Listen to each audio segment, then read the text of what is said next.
Michael, what about today's audio? Today, we're comparing a network player and a network SACD player. The network player is Denon's DNP-2000NE, and the network SACD player is Marantz's SACD30n. So they're not the same type of network player? Both have the same network player functions, but the SACD30n can also play SACDs and CDs.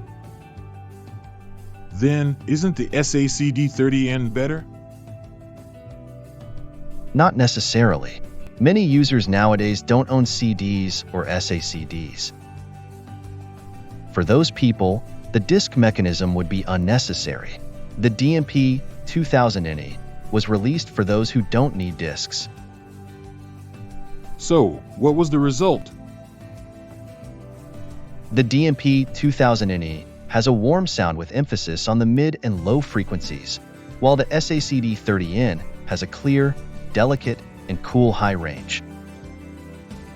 However, the difference isn't significant. Master, you're also curious about the difference between a network player and a network SACD player, right? Yeah, definitely. Are they in the same price range? The DNP2000NE costs 275,000 yen, and the SACD30n has increased in price to 418,000 yen. In July 2024, the SACD30n saw a significant price hike. Do you listen to CDs or SACDs, Michael? I haven't been playing SACDs or CDs lately.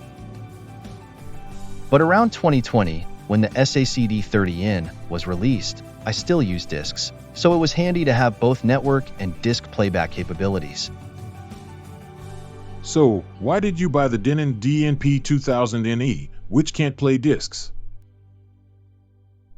I like trying new things, and it had been a while since a serious network player was released. Okay, then, let's start with the front panel. The DNP2000NE has a rugged design, while the SACD30n has a beautiful curved design. If you're just listening to music, design doesn't matter much, but if you consider its value as an interior piece, the SACD30n is far superior. The feel of the buttons is nice on both, very sleek and minimalist. The position of the USB-A port is a point of concern. The DNP2000NE has it on the front, while the SACD30n has it on the back. With the DNP2000NE, the USB memory sticks out from the front of the device.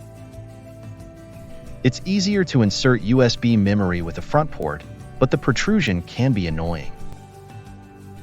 For the SACD30n, the concern is that the disk tray opens slowly.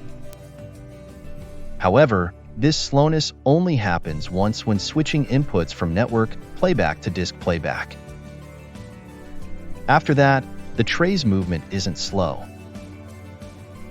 I've used many CD players, and the SACD30n has the slowest initial tray movement. I think the disk mechanism is powered off during network playback to reduce noise, so when you open the tray during network playback, it takes time for the power to the disk mechanism to turn on. But it's just the first time the tray is slow, right?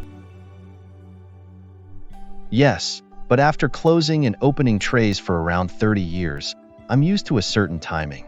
The delay feels strange because it's so much slower than what I'm used to.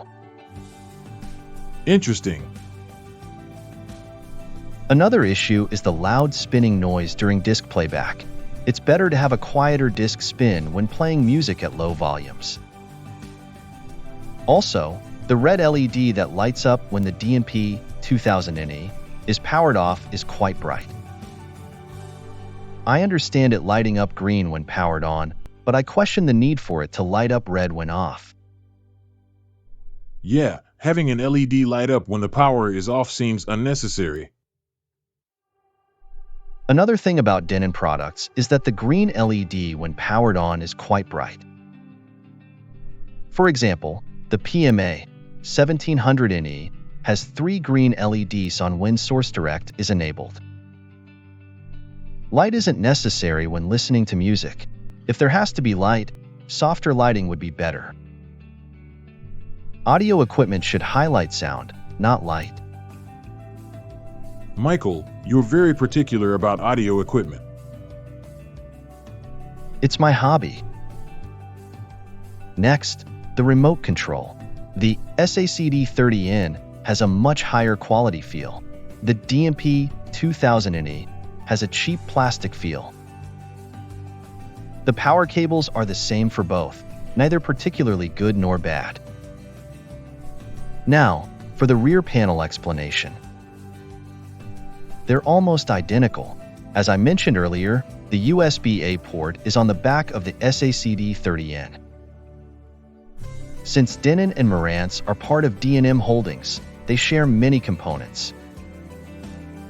The back panels of these two devices are very similar, but it might be unavoidable for network players to have similar designs. Both have fixed and variable RCA audio outputs. It would have been nice if at least one had balanced outputs. Aren't balanced outputs only for high-end devices? Do these two not fall into that category? At the 200,000 to 300,000 yen range, they're not quite high-end. Also, Denon and Marantz amplifiers rarely have balanced inputs. Both companies might not see the need for balanced inputs and outputs. But audiophiles would want balanced outputs, right? Exactly. The SACD30n costs over 300,000 yen. So many users likely connect it to Accuphase or Luxman amplifiers.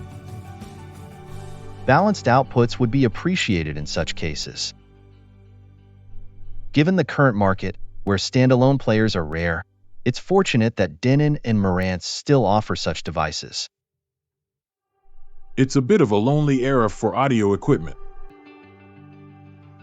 It's not that people are listening to less music, but fewer are buying audio equipment to listen to it. Is that just the way things are now? Yes, especially with Japan's declining population. Few people probably own serious audio equipment. Back to the comparison. While the rear panels are similar, the sound design is different. The two devices use entirely different DACs. The DNP2000NE uses ESS Technologies' ES9018K2M with 2 chips per channel, 4 channels, a total of 4 chips, 8 channels. It features Denon's characteristic Ultra AL32 processing, which upscales to produce a sound closer to the original. In contrast, the SACD30n uses a Marantz proprietary discrete DAC, the same as in their flagship model, the SA10. This discrete DAC isn't found in models below the SACD30n. It shows Marantz's confidence in their DAC. So, while they look similar, the internals are different. What exactly is a discrete DAC? There's no clear definition of a discrete DAC. It's typically a DAC developed by an audio manufacturer rather than a mass-produced one. Discrete DACs are costly and don't always guarantee high sound quality, but they're used by manufacturers aiming for their unique sound. Denon doesn't use discrete DACs. Most DACs in the mainstream price range use DACs from Asahi Kasei or ESS. Does having a discrete DAC make the SACD30n sound better? Not necessarily. Just because it's a proprietary DAC doesn't mean it's higher quality than others. The ES9018K2M used in the DNP2000NE might be sufficient. However, compared to ESS's latest ES9039 Pro, the ES9018K2M specs are lower. We can't compare directly, though, since Marantz's discrete DAC specs aren't disclosed. Does the Ultra AL32 processing in Denon make it superior?